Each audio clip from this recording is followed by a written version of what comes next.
and welcome to the Step Stories podcast.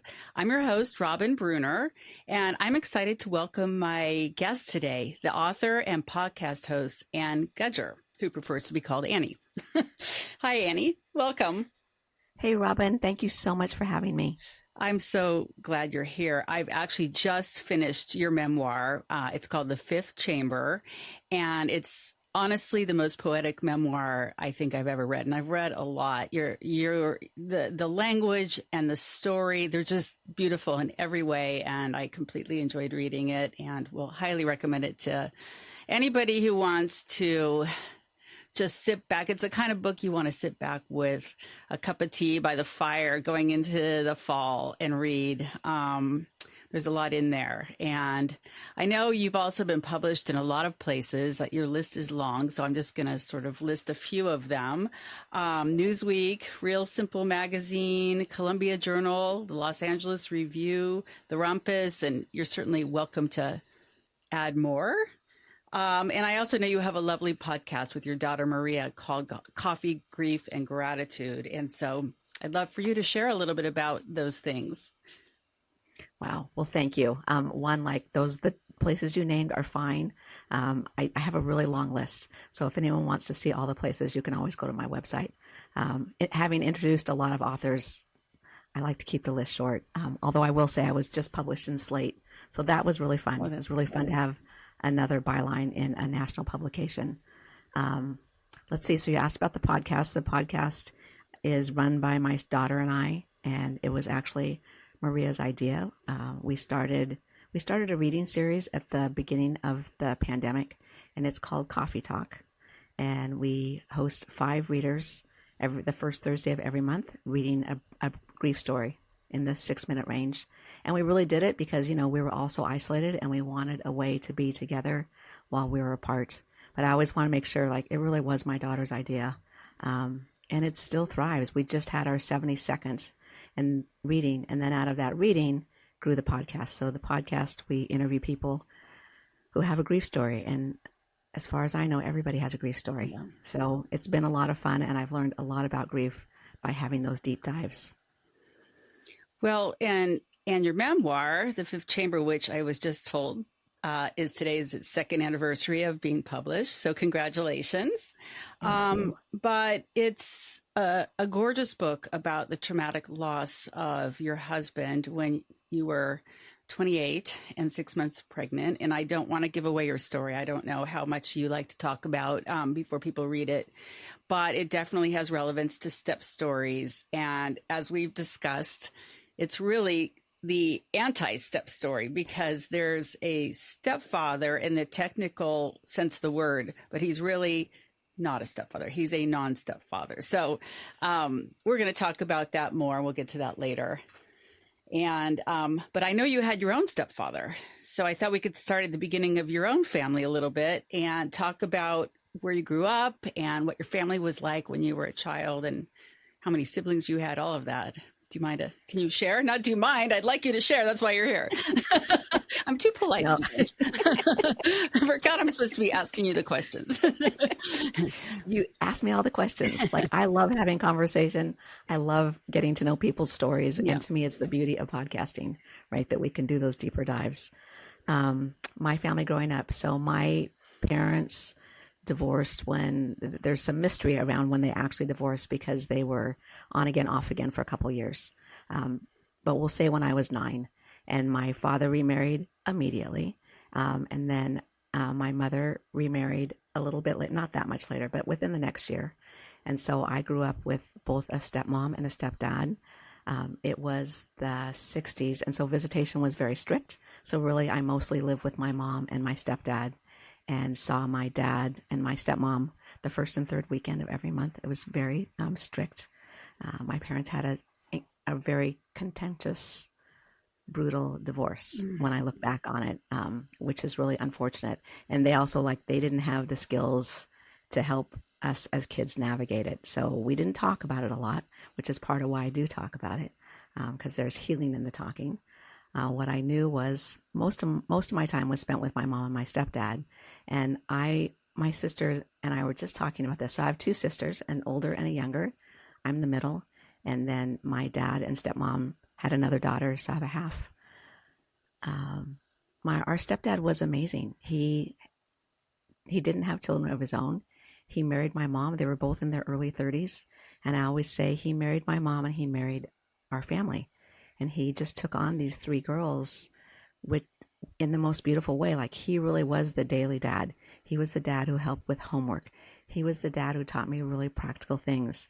He's how I learned to change the oil in my car and change a flat tire and how to use tools, how to always keep my word. I mean, he was just a very solid human. And I didn't think it was unusual. It's part of why I love what you're doing, right? I didn't think it was unusual. He was just our dad, even though we also still had our dad. When I went to college and started hearing step-parent stories that were unlike mine, I was like, oh, that's really sad. My stepmom is a different story, but well, before we get to your stepmom, how did your father deal with you having this stepfather that you were so close to? Were you still close to your father, or it sounds like maybe you weren't as much? That's a really good question. I would say, so my dad was an alcoholic, and he stopped drinking when I was 14. But as my dear therapist pointed out to me, a lot happens until you're 14. Of course. Right. So he really was my weekend parent. So even as a kid, I kind of identified him. He was like the Disneyland parent. We went there on the weekends. We did fun things. He had fancy toys, so we got to boat and do things we didn't do with mom and my stepdad, whose name is Jay. And I don't think my dad really felt threatened in any way by Jay, because I know it's so weird now. I love it when I see families where there's been divorce and remarriages and all the things, and parents actually talk and have figured out that, like, to have a bigger blended family. That's not how I grew up. My parents, once they divorced, they never spoke again, which because you read my book, to the degree that my mom didn't come to my first wedding because she didn't want to see my dad, right? Like, that's intense. That's rough. That is rough. How did you handle that? Were you angry, or were you understanding? Again, like, really good question. So, and that's I was not surprised. I was really upset about it. I decided, though, I mean, they told me way ahead of time. It's not like they waited till the day of, right? But I really decided that day was about me and about Kent, and I was going to be happy for who was there. Right. Now, I'll also say this is before I had therapy. And it's when you grow up in an alcoholic family, there's so many things that you just learn, and so many ways you learn to be quiet. Even though you have all the feelings, and even though my gut rumbled, and I had an ulcer as a kid, which most kids don't have ulcers. So unusual because of the fighting and the problems.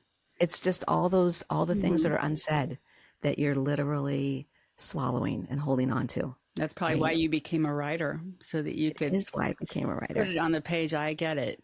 Yeah. Yeah, it is. That's the thing that I laugh about with my writer friends. I'm like, all those things happened and they were hard as a kid, but it's what made me a writer. And for that, I'm grateful. Yeah, it's funny. I sort of puzzle at myself sometimes, because I'm actually sort of a private person, yet for some reason I've written a memoir as well, and essays, and the podcast talking about these things that actually are very private. So I don't get it, but maybe it's just a way to connect with other people and have a community and process this stuff. So I think so. I relate to what you just said.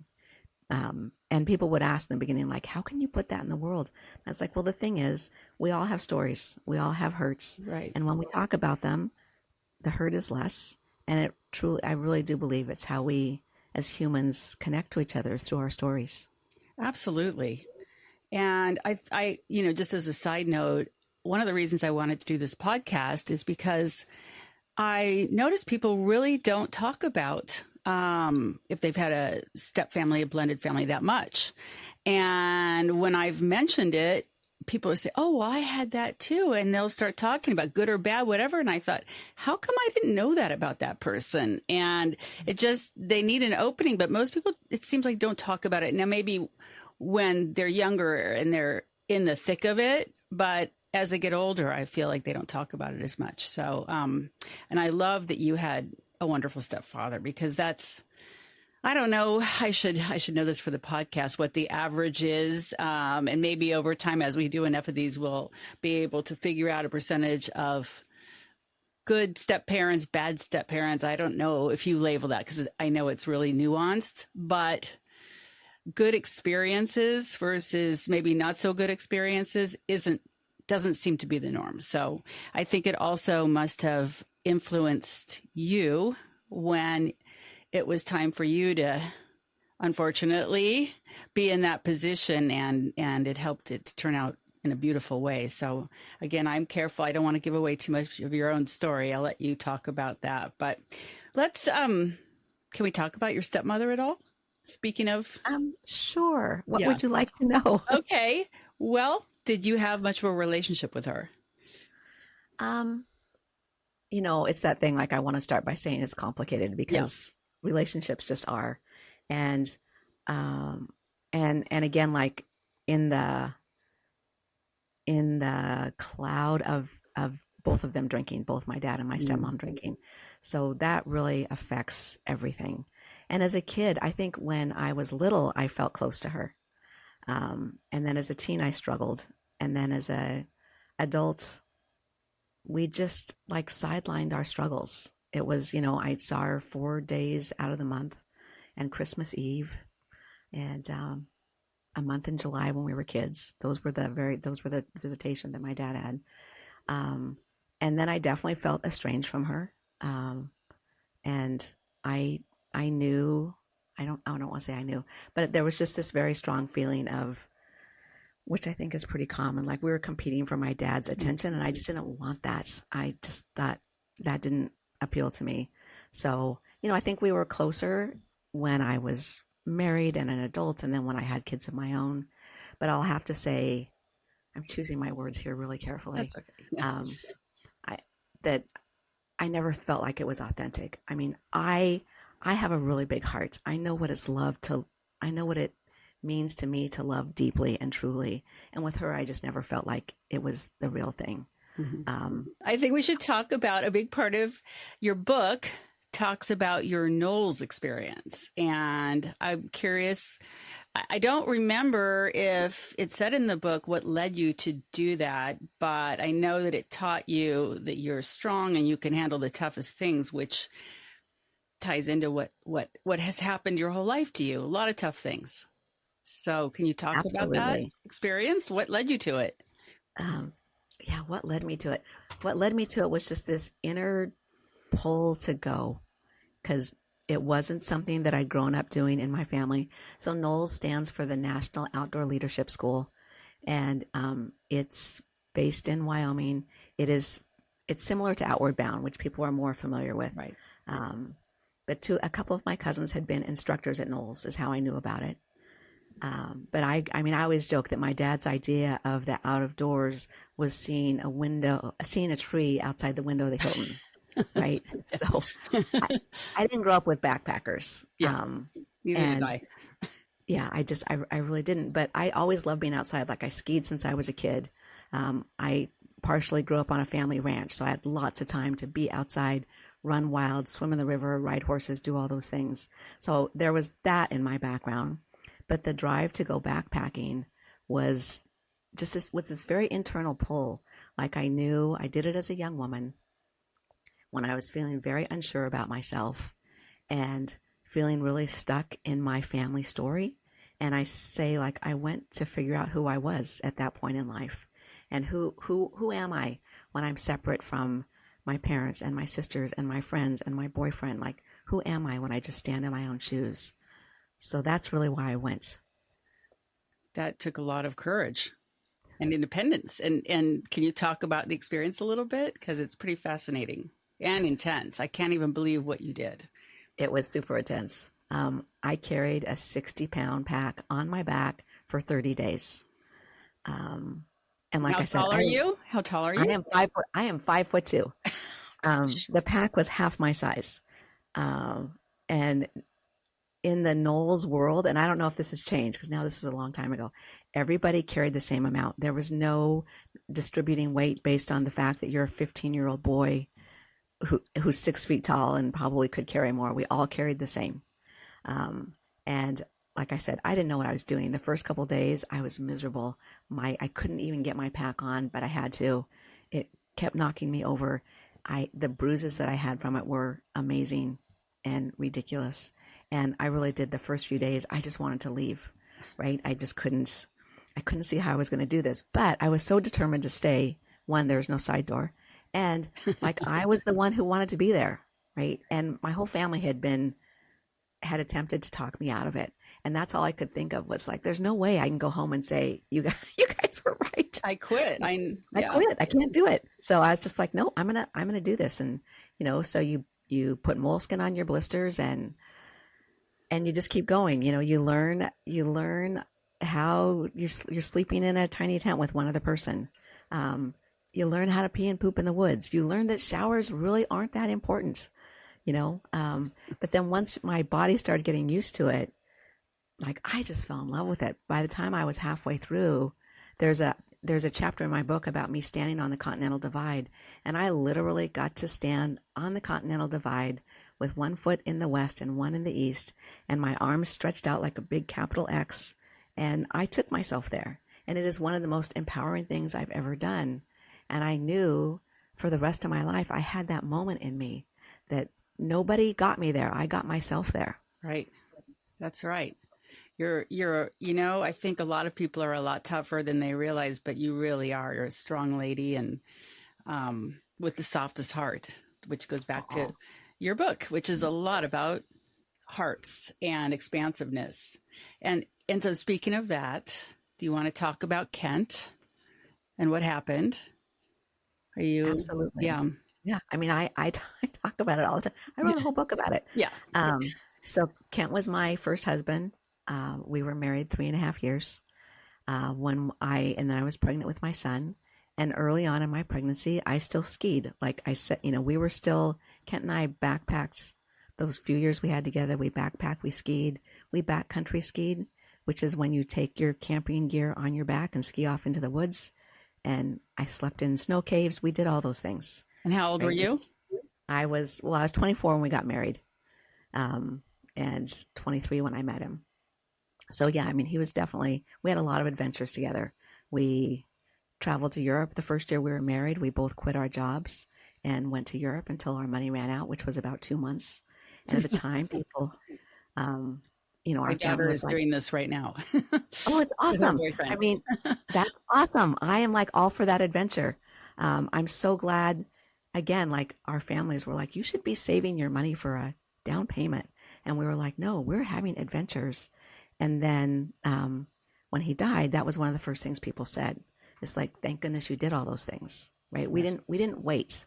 So that's part of always my message with this book. Like, don't wait. Yeah. Go do the thing, right? Because none of us knows. So, I was still skiing while I was early pregnant with my son. My doctor approved because I was a good skier. You wouldn't want to start skiing, but I was good at it. And Kent really wanted to get in more night skiing because he knew once the baby was here, he would be skiing less. So he left to go night skiing right after my 6-month appointment. That was the last time I saw him, the last time I hugged him. And on his way to the mountain that night, he was in a car accident. He hit black ice and lost control of his car. And there was an oncoming car that he crashed with, and Kent died right at the scene.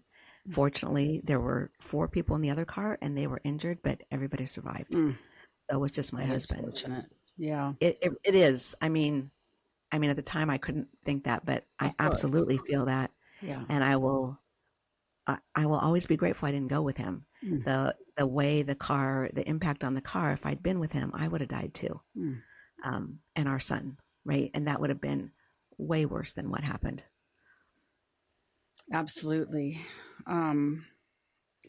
So I want to get to the point where we're going to talk about Scott, but maybe there's an in between before you found your way to Scott. You had to deal with a lot of grief and drawing on that strength that you forgot you had. But let's talk a little bit about that and how you ended up finding Scott.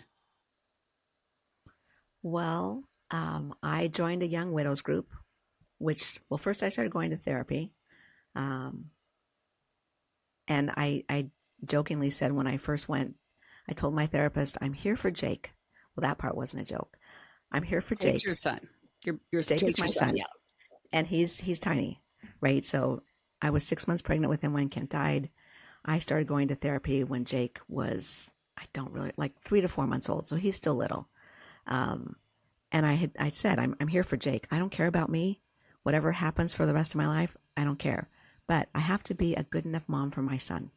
And then I told her I did. I had this vision of him as an adult going to therapy and saying, my dad died before I was born. And then my mom went crazy. And I was like, I cannot have that. No. He's this little innocent. He does not deserve that. So no, especially not after your childhood, right? No, especially not after my childhood. Right. I way wanted something better for him. And so that was like, and my therapist was brilliant, of course, and said it didn't matter. She was just glad that I was there. And she actually had a young widows group, which is very unusual. So we all were under 40 and with children. I was the youngest member and Jake was the youngest kid.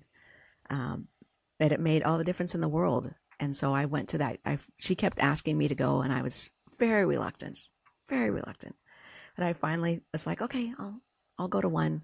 And you can read about the first one I went to, because the first time I went, I didn't meet a bunch of sobbing widows. I met women who were farther down the path than I was. Mm. And the very first time I went, one of the women in the group announced that she was single and going on a date. And I about fell off my chair. Couldn't even imagine. No, I was just like, I thought I was going to be meeting people like me, right? Who didn't sleep, didn't eat, cried all the time, barely put on clean clothes. I mean, I was a mess. Yeah. And I like the evolution of being with that group, like those women. I love those women. I'm still really good friends with one of them. I went from not being able to believe I could ever be like them to looking at them for inspiration, right? And like the possibility that could be me someday. And it was. But it took time. It took a lot of work. It took a lot of therapy. It took a lot of writing, right? From the beginning, I kept a journal. I filled stacks of journals. And that was how I really wrote my way through my grief, and did a lot of talking, and had a loving family, and a great therapist, and all that made a huge difference. And that made you open to finally meeting Scott, who is your husband now and has been your husband for, I think I read, well, let's see, at that time, that was 2 years ago. So 35 years, I'm guessing, about now. Is that right? Yep. We just had our 36th anniversary. Okay. Yeah. And so Scott sounds so amazing. I really actually wish we had talked about him coming on today, and he couldn't because he's working. But he sounds like an amazing man. And I think this, for me, is really the crux of what I wanted to talk to you about. And that is, he came into your life and became a true father to your son, because Jake never knew his father. And I really admire all the ways that you kept and have kept Kent's memory alive for Jake. And I wanted to talk about that because I came from a family where my mother died when I was a child, and I give my father and the following ensuing stepmothers, they were all really good about keeping my mother's memory alive and allowing that. And I know that my husband's mother died young and his sister died young, and it was a struggle in his family. There was much more of we need to just move on to the next thing, because it was just, I think, too hard.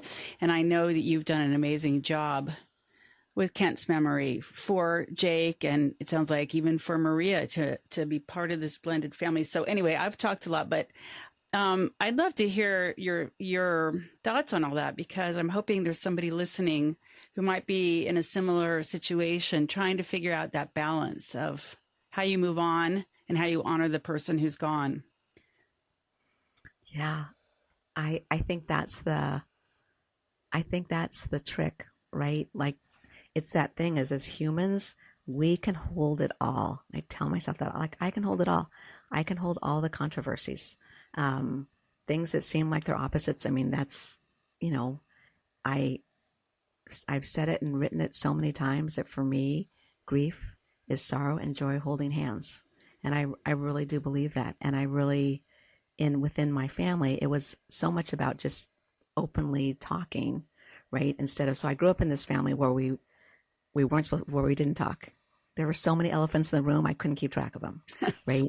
So now I find myself, and I had this big plan that I was going to have a different life than that, which I think we all think that. And then life had different plans for me. So now I'm married to my beautiful husband, Scott, who I adore, and also figuring out, like, how do we keep Kent in the family? So really, when the kids were little, we used to say he was the silent third parent.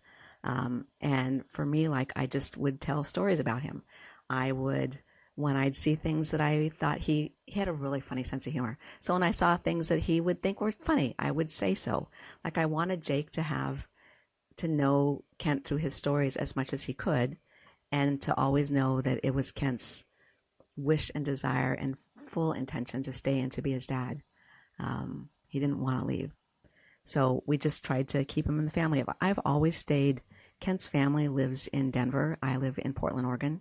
And they've always stayed my family. And then I'm surprised when people are surprised by that. And I'm like, no, their family's what you make it, right? So we can have this which is why I love you're doing this podcast. We can have this really in the box definition of family, or we can have it be fully expansive. And for us, I just wanted to embrace the bigness of it. And I wrote about it when Maria was little. One night at dinner, kids say things when they say things. It feels out of the blue to parents, to adults, but it's not for them. And we're literally eating dinner, and Maria's like 5, and she goes, "He was my dad too." And I stop and look at her, but he died. How did Scott handle that? Because it was that's why it was this beautiful moment. I look across the table at my husband, and we were both like, "Oh, we did a good job. Look at what a great job we did." Scott didn't feel like, "What are you talking about, man? I'm right here. I'm very alive." I was like, "Look at, we did what we said we were going to do. We've kept him as part of the family where he feels like dad to her too." And, and we were very clear. I was very clear with Kent's family when Maria came along that they were aunt and uncle and grandparents, right? And same with Scott's family, that Jake was nephew and grandson, I just didn't want these hard lines of who came from whom, because nobody wins in that game. I totally agree. And that's just wonderful. You're setting a wonderful example.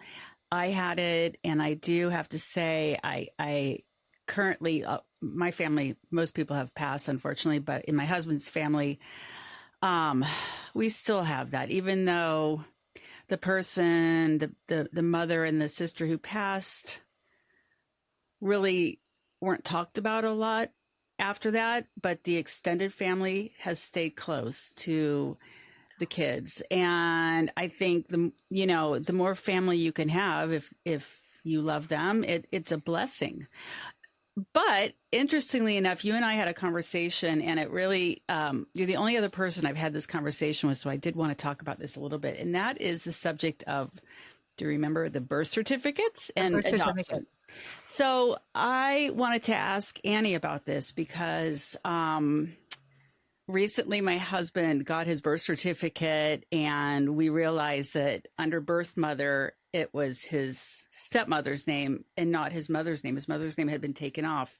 And that's the first time we realized that's what happens, because his stepmother adopted him after his mother died, and his father adopted his stepsister after her father had died. And, then they were no longer thinking of themselves as steps because they were truly their siblings and their parents. And I think that's a beautiful thing.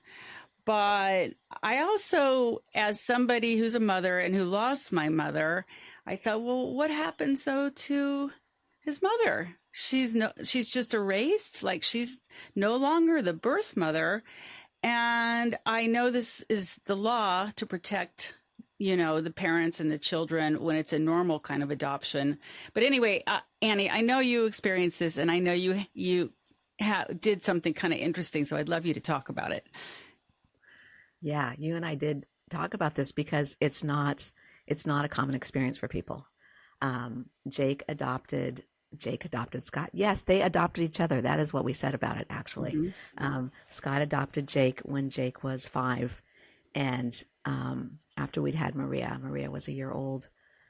And our attorney told us at the time, our adoption attorney told us that his records would be sealed because there's not room in adoption law for a family like ours. And in Oregon, adoption is the original records, the original birth certificates are sealed. And so she told me if I wanted that I should get copies of it. So I got a handful of copies of Jake's original, true birth certificate that has me as mom and Kent as dad. And then after Scott adopted Jake, the state reissued his birth certificate, and it has me as mom and Scott as dad. And as I told you and I talked about it, it looks phony. We always kind of chuckle at it because it doesn't have all the other details. It really just has the parents and the date and I think the location, but it doesn't have our ages, our addresses, all the other things that are on a regular birth certificate. So when Jake was little, I always kept both of them, right? And I always knew that I would give him both of them as he got older. But when he was small and we would take him to, we went to register for T-ball.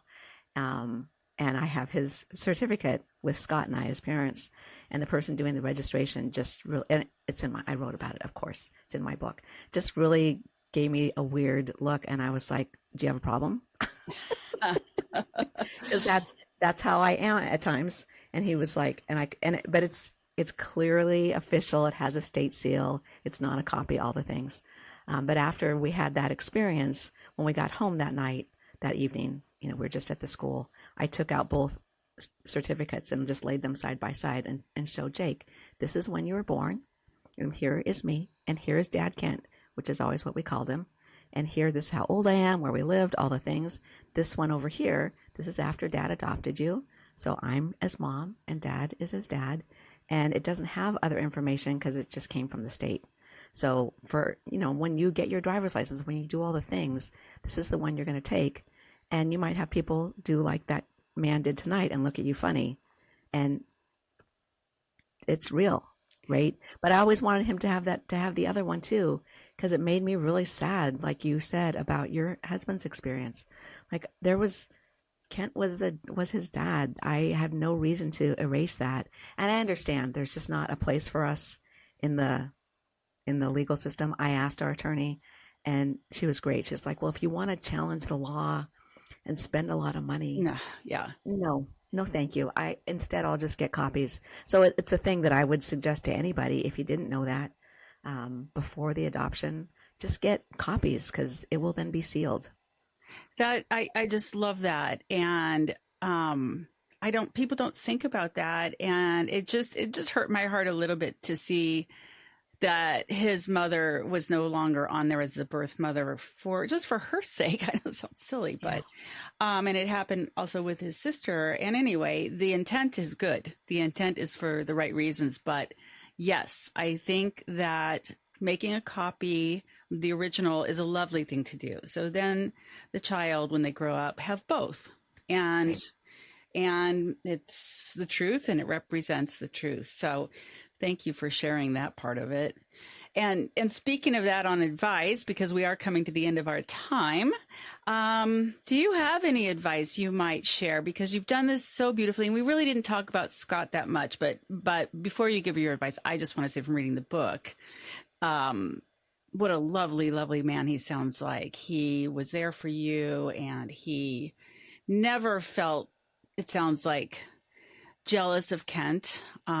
He just became that father. And I mean, you should be talking about it, not me. But I just read your book and I feel so much about what a wonderful man he sounds like. So beyond that, if you want to talk about him, but also if you have any advice that besides the adoption thing that you could share with somebody listening who's trying to blend a family after the death of a spouse, anything wonderful that you can impart or share. Oh, I know I'm always reluctant on, I think it's just the term advice, but so Or first thoughts. I will say, Or yeah, thoughts. no, it's totally fine. I want to give you something golden. I'm not quite sure what it is. But I will say that my husband is remarkable. And one of the things that is, I feel really blessed and grateful in my life is that I really did marry two remarkable men. And I am keenly aware that that is not the case for everybody. I definitely won the lottery in the husband department. And Scott, as you said, Scott never felt threatened by Kent. And I would ask him, right? Because my friends would say, isn't he jealous? So I'd ask him, like, are you jealous? So-and-so just asked. And he always said, how could I be? He loved you like I love you. And he gave you Jake. So I gotta love him. I've been really lucky that way. And I would just say, it's like just to keep your heart open, to know there's no direct path through what can be challenging. But if people come from a place of love, I mean, it sounds so simple, but it's true for me. Like if you come from a place of love, if you have the conversations, be willing to have the hard conversations, not just always mask it over with whatever, but have the hard conversations when they're necessary. If you don't have the capacity to do that, do it with a professional, right? Because I think that's why we have good therapists, right? Because sometimes that blending of the next version of family can be really challenging. And, we definitely, when Jake was a teenager, we definitely went and worked with a therapist some because teenagers are teenagers and Jake had different issues than maybe some would. And, I just think being open to the possibility, it doesn't need to be perfect, but it can be loving and expansive. For me, that's made all the difference in my family is that I never, as I said earlier, I never wanted to draw hard lines. I never wanted to be who's on which team. That we were like, I called us team family from the start, right? And that's made a big difference for us. And I love them all, and I'm grateful for them all. Team family. Like then we're not even very recently. 4th of July, I was in Denver with Kent's family, and with I have grandsons now. We're there with the grandson, and it was great. And my sister-in-law, who I adore, started saying something about like who was blood related in the room, and I was just like, whoa. Wait, Sherry, why? Like we're family, and I'm grateful for that. Yeah. Sounds like gratitude is sort of your underlying principle. And I think that's a great way to end this. And I just want to thank you again so much for coming on the podcast and sharing your experiences. And I really urge you to buy her book, The Fifth Chamber. Where is it being sold? You can get it wherever you get your books. So I'm always going to make a plug for independent bookstores. If you're in Portland, it's stocked both at Broadway Books and Bold. If you're outside of Portland, any bookstore can order it for you. I know Amazon is handy, but only if it's the middle of the night, press that button. And you can get it wherever you get your books. And also, I just very recently did this fabulous extended podcast of my book. I don't have an audio of my book yet. That is pending. But I got to work with the amazing Scott Slaughter, and we made an extended podcast of my book, and that will be dropping soon. So if you look at my website, which is just my name, annegudger.com, it will very soon you'll be able to go listen to 5 episodes, and me reading my book and having conversation with Scott, and my fabulous husband playing the stand-up bass to accompany my words. It was a beautiful experience, and I'm really grateful that I get to share that with the world. I cannot wait to hear that. And also listen to her podcast, Coffee, Grief, and Gratitude. And please direct somebody there who is suffering with grief, struggling with grief. And I think it's an excellent resource and just a very solid place to listen and help yourself through that period of your life. So, and speaking of that, thank you all for being here today and for listening to my podcast. And I hope it helped you find some inspiration, some solace, some community. And I'll look forward to seeing you next week. Thank you. Thanks, Robin.